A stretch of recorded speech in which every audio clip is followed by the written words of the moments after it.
캐러즈 시퀀셜 API 완벽 가이드에 오신 것을 환영합니다. 딥러닝 입문이 첫걸음을 함께 시작하겠습니다. 이 강의에는 퀴즈 10개가 포함되어 있어 학습한 내용을 바로 확인할 수 있습니다. 오늘 배울 내용을 살펴보겠습니다. 캐러즈와 텐서플로의 관계부터 시작해서 시퀀셜 모델 구조, 댄스와 액터베이션 레이어, 모델 컴파일, 모델 피트로 학습하기, 학습 결과 시각화, MNIST 실습, 과적합 해결, 실전 팁, 그리고 마지막으로 퀴즈로 복습하는 순서로 진행됩니다. 먼저 캐러즈와 텐서플로의 관계를 알아보겠습니다. 캐러즈는 딥러닝 모델을 쉽게 만들 수 있게 해주는 고수준 API입니다. 텐서플로 2.0부터 캐러즈는 텐서플로에 완전히 통합되어 별도 설치 없이 바로 사용할 수 있습니다. 텐서플로는 자동차의 엔진처럼 실제 연산을 처리하고 캐러즈는 운전대와 페달처럼 사용자 친화적인 인터페이스를 제공합니다. TF 캐러즈로 바로 접근할 수 있어 매우 편리합니다. 코드로 살펴보겠습니다. 먼저 텐서플로를 설치하면 캐러즈가 함께 포함됩니다. 임포어트 텐서플로 as TF와 from 텐서플로 임포어트 캐러즈로 불러올 수 있습니다. 버전을 확인하려면 TF 버전과 캐러즈 버전을 출력하면 됩니다. 캐러즈 모델은 TF 캐러즈 시퀀셜 또는 간단히 캐러즈 시퀀셜로 생성할 수 있습니다. 두 방법 모두 동일하게 작동합니다. 이제 시퀀셜 모델 구조를 배워보겠습니다. 시퀀셜 모델은 레이어를 순서대로 쌓아 올리는 가장 기본적인 신경망 구조입니다. 마치 레고 블록을 차곡차곡 쌓는 것처럼 입력층부터 출력층까지 일렬로 연결됩니다. 간단하고 직관적이어서 딥러닝 입문자가 처음 배우기 가장 좋은 모델입니다. 시퀀셜 모델을 생성하는 두 가지 방법을 알아보겠습니다. 첫 번째 방법은 리스트로 레이어를 한 번에 전달하는 것입니다. 캐러즈 시퀀셜 안에 대괄호를 열고 레이어들을 나열합니다. 입력층에는 인포트 쉐입을 지정하고 각 레이어의 활성화 함수를 추가합니다.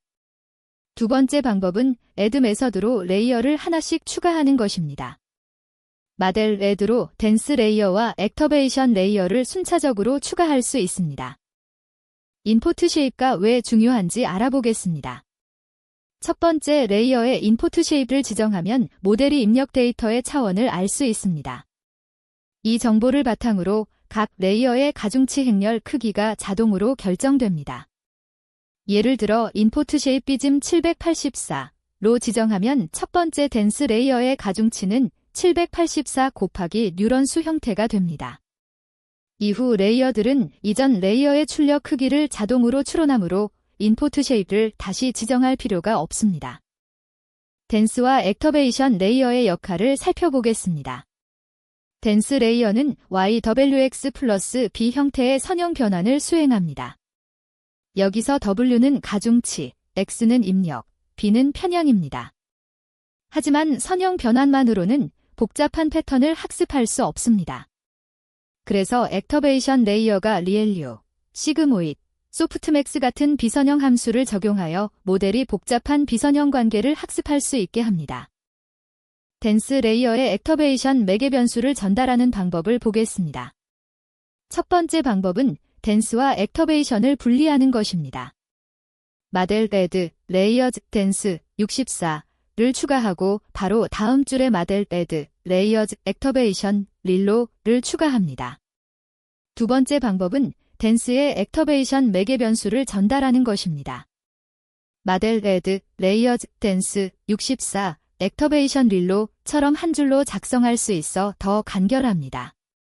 실무에서는 보통 두 번째 방법을 더 많이 사용합니다. 이제 모델 컴파일 단계를 배워보겠습니다.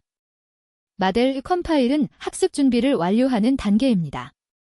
아프터마이저는 가중치 업데이트 방법을 지정하며 래덤이나 SGD를 많이 사용합니다.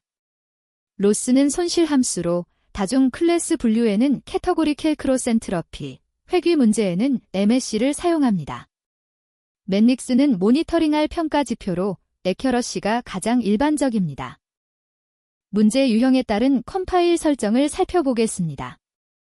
다중 클래스 분류에서는 아프터마이저 래덤, 로스 캐터고리 캘크로센트러피, 맨닉스 슬퍼 에큐러시로 설정합니다. 이진 분류에서는 로스를 바이너리 크로센트러피로 바꿉니다. 회귀 문제에서는 로스 데메시로 평균 제곱 오차를 사용하고 맨닉스 슬퍼 메이로 평균 절대 오차를 모니터링합니다. 문제 유형에 따라 적절한 손실 함수와 활성화 함수를 선택하는 것이 중요합니다. 마델 피트로 학습하는 방법을 알아보겠습니다. 마델 피트는 실제 학습을 수행하는 메서드입니다.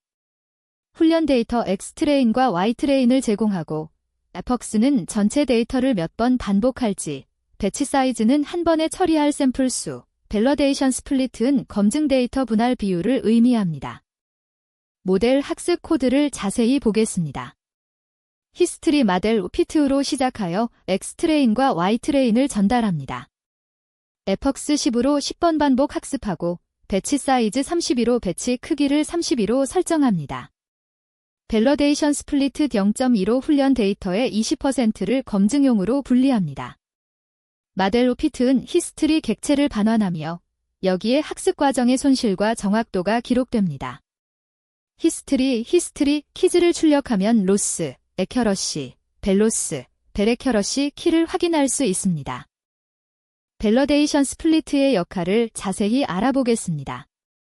밸러데이션 스플리트 0.2는 훈련 데이터의 마지막 20%를 검증 세트로 분리합니다.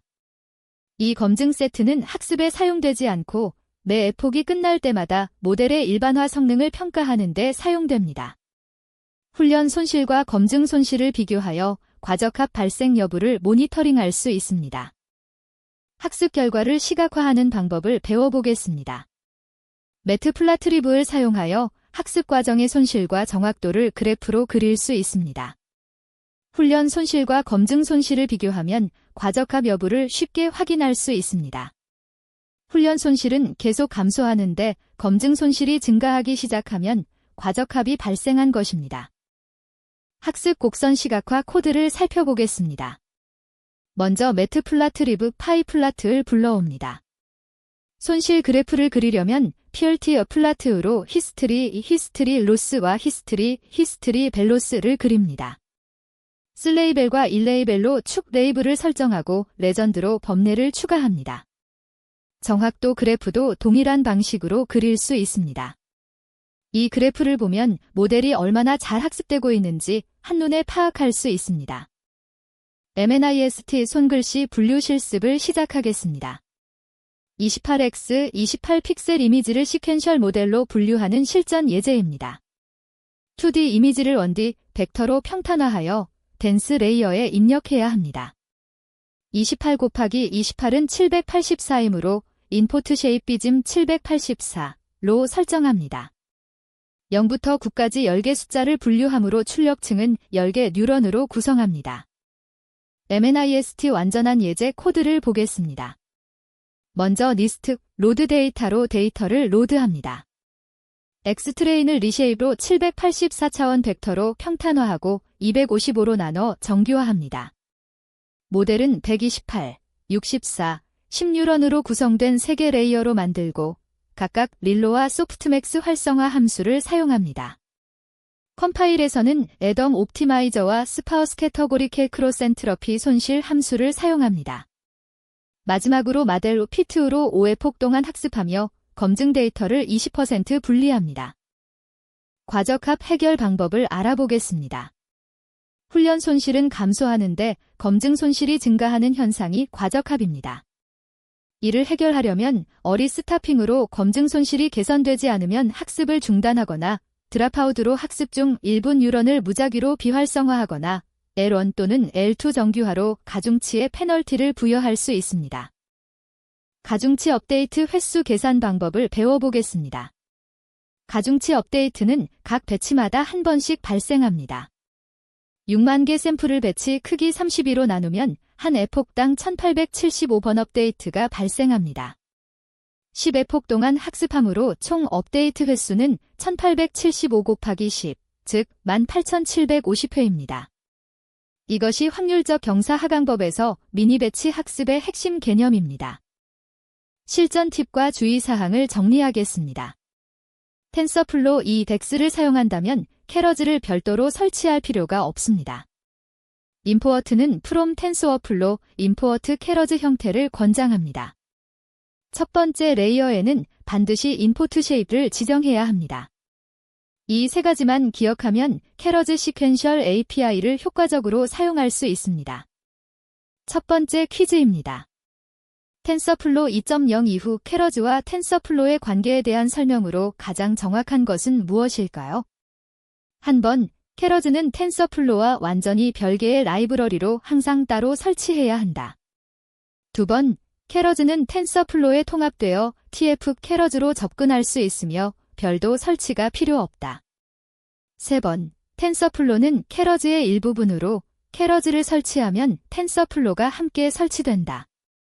네 번, 캐러즈는 더 이상 지원되지 않으며 텐서플로 저수준 API만 사용해야 한다. 잠시 생각해보세요. 정답은 2번입니다. 캐러즈는 텐서플로에 통합되어 TF 캐러즈로 접근할 수 있으며 별도 설치가 필요 없다가 정답입니다. 텐서플로 2.0부터 캐러즈는 텐서플로 안에 완전히 통합되었습니다. 따라서 텐서플로만 설치하면 TF 캐러즈 또는 프롬 텐서플로 임포어트 캐러즈 형태로 캐러즈의 모든 기능을 사용할 수 있습니다. 캐러즈는 텐서플로의 고수준 API 역할을 하며 텐서플로가 실제 연산을 처리하고 캐러즈가 사용자 친화적인 인터페이스를 제공합니다. 두 번째 퀴즈입니다. 시퀀셜 모델에서 첫 번째 레이어의 인포트 쉐입 매개 변수를 지정해야 하는 이유는 무엇일까요? 한 번, 모델의 학습 속도를 높이기 위해 필수적으로 요구된다. 두 번, 모델이 입력 데이터의 형태를 알아야 각 레이어의 가중치 크기를 결정할 수 있기 때문이다. 세 번, 출력층의 뉴런 개수를 자동으로 설정하기 위해 필요하다. 네 번, GPU 메모리 할당량을 미리 계산하기 위한 최적화 목적이다. 정답은 2번입니다. 모델이 입력 데이터의 형태를 알아야 각 레이어의 가중치 크기를 결정할 수 있기 때문이다가 정답입니다. 시퀀셜 모델의 첫 번째 레이어의 인포트 쉐입을 지정하면 모델이 입력 데이터의 차원을 알 수 있습니다. 이 정보를 바탕으로 각 레이어의 가중치 행렬 크기가 결정됩니다. 예를 들어 인포트 쉐입 비즘 784로 지정하면 첫 번째 댄스 레이어의 가중치는 784 곱하기 뉴런 수 형태가 됩니다. 이후 레이어들은 이전 레이어의 출력 크기를 자동으로 추론합니다. 세 번째 퀴즈입니다. 댄스 레이어와 액터베이션 레이어의 역할에 대한 설명으로 올바른 것은? 한 번, 댄스 레이어는 비선형 변환을, 액터베이션 레이어는 선형 변환을 담당한다. 두 번, 댄스 레이어는 가중치를 곱하고 편향을 더하는 선형 변환을, 액터베이션 레이어는 비선형성을 추가한다. 세 번, 댄스 레이어와 액터베이션 레이어는 동일한 기능을 수행하며 상호 교환 가능하다. 네 번, 댄스 레이어는 데이터를 압축하고 액터베이션 레이어는 데이터를 확장한다. 정답은 2번입니다. 댄스 레이어는 가중치를 곱하고 편향을 더하는 선형 변환을, 액터베이션 레이어는 비선형성을 추가한다가 정답입니다. 댄스 레이어는 YWX 플러스 B 형태의 선형 변환을 수행합니다. 하지만 선형 변환만으로는 복잡한 패턴을 학습할 수 없으므로 액터베이션 레이어가 리엘류, 시그모이드, 소프트맥스 등의 비선형 함수를 적용하여 모델이 복잡한 비선형 관계를 학습할 수 있게 합니다. 네 번째 퀴즈입니다. 마델 컴파일에서 다중 클래스 분류 문제에 적합한 로스 함수와 출력층 활성화 함수의 조합은? 한 번, 로스 바이너리 크로스 엔트러피, 출력층 활성화 시그모이드. 두 번, 로스 데메시, 출력층 활성화 리니어. 세 번, 로스 캐터고리케 크로스 엔트러피, 출력층 활성화 소프트맥스. 네 번, 로스 스파우스 캐터고리케 크로스 엔트러피, 출력층 활성화 릴로. 정답은 3번입니다. 로스 캐터고리케 크로스 엔트러피, 출력층 활성화 소프트맥스가 정답입니다.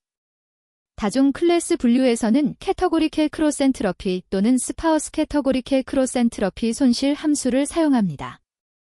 출력층에는 소프트맥스 활성화 함수를 사용하여 각 클래스에 대한 확률 분포를 생성합니다. 소프트맥스는 모든 출력값의 합이 1이 되도록 정규화합니다. 바이너리 크로스 엔트로피는 이진 분류에, MSC는 회귀 문제에 적합합니다. 다섯 번째 퀴즈입니다. 마델 피트의 밸러데이션 스플리트 0.2 매개 변수가 하는 역할로 가장 정확한 것은? 한 번, 전체 데이터의 20%를 테스트 세트로 분리하여 최종 성능 평가에 사용한다. 두 번, 훈련 데이터의 20%를 검증 세트로 분리하여 매 에폭마다 과적합 여부를 모니터링한다. 세 번, 학습률을 20%씩 감소시켜 학습을 안정화한다.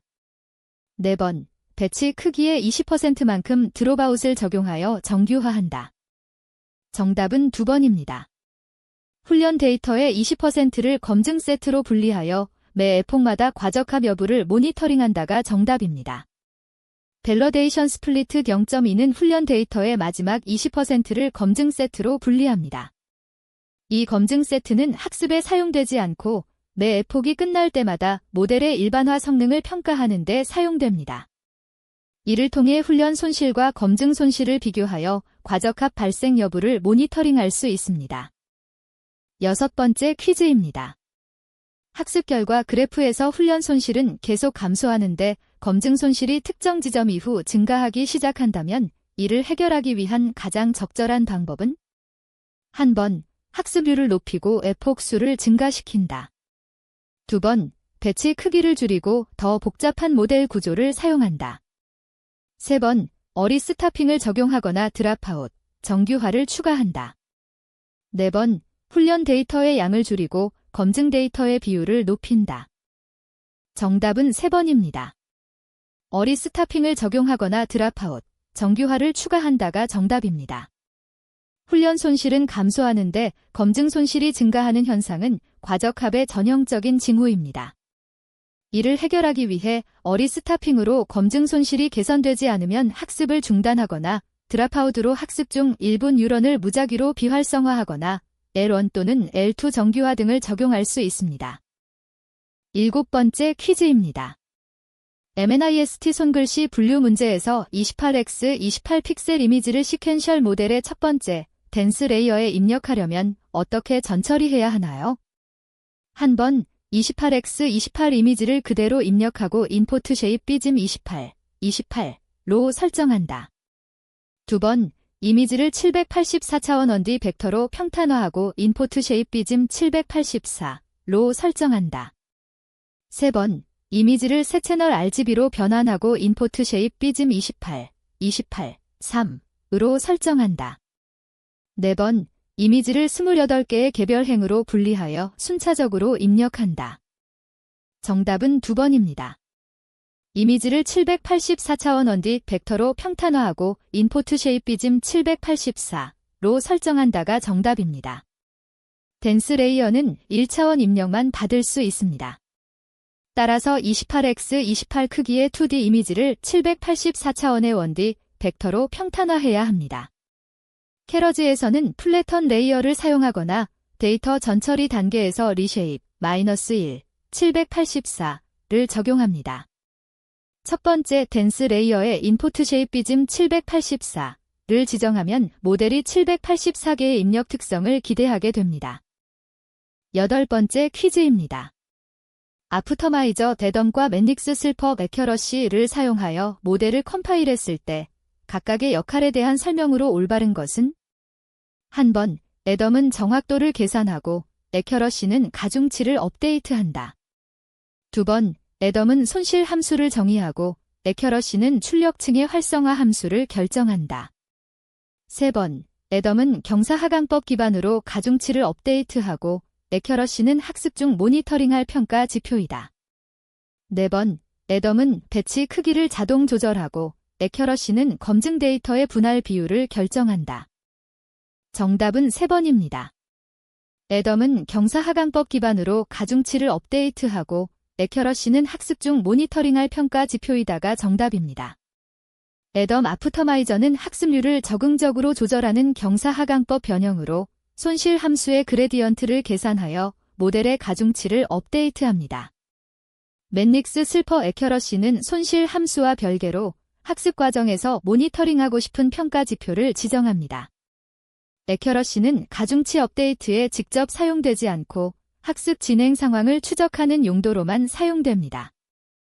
9번째 퀴즈입니다. 시퀀셜 모델에서 은닉층의 뉴런수가 입력층에서 출력층으로 갈수록 128, 64, 32, 10으로 줄어드는 구조의 설계 의도로 가장 적절한 것은?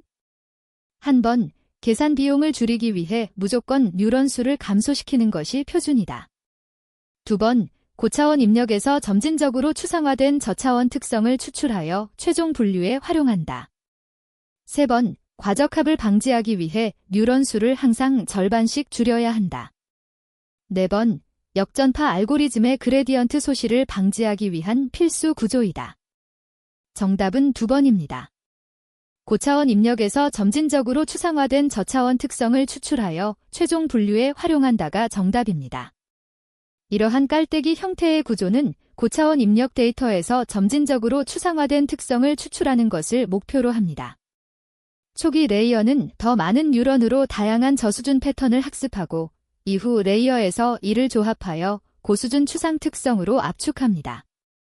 최종 출력층 열개는 분류할 클래스 수에 맞춥니다. 마지막 10번째 퀴즈입니다. 마델 피트에서 에퍽스 10, 배치 사이즈 32로 설정하고 6만 개의 훈련 샘플을 학습할 때 총 가중치 업데이트 횟수는? 1번, 10회. 2번, 320회. 3번, 1875회. 4번, 18,750회. 정답은 4번입니다. 18,750회가 정답입니다. 가중치 업데이트는 각 배치가 처리될 때마다 한 번씩 발생합니다. 6만 개 샘플을 배치 크기 32로 나누면 한 에폭당 1875번의 업데이트가 발생합니다. 10에폭 동안 학습함으로 총 업데이트 횟수는 1875 곱하기 10, 즉 18,750회입니다. 이것이 확률적 경사 하강법에서 미니 배치 학습의 핵심 개념입니다. 캐러즈 시퀀셜 API의 핵심 개념을 모두 배웠습니다. 텐서플로와 캐러즈의 관계부터 시작해서 모델 구축, 컴파일, 학습, 시각화, 그리고 실전 예제까지 살펴보았습니다. 이제 여러분도 직접 딥러닝 모델을 만들어 볼 준비가 되었습니다. 끝까지 시청해주셔서 감사합니다. www.codedec.kr에서 더 많은 강의를 만나보세요.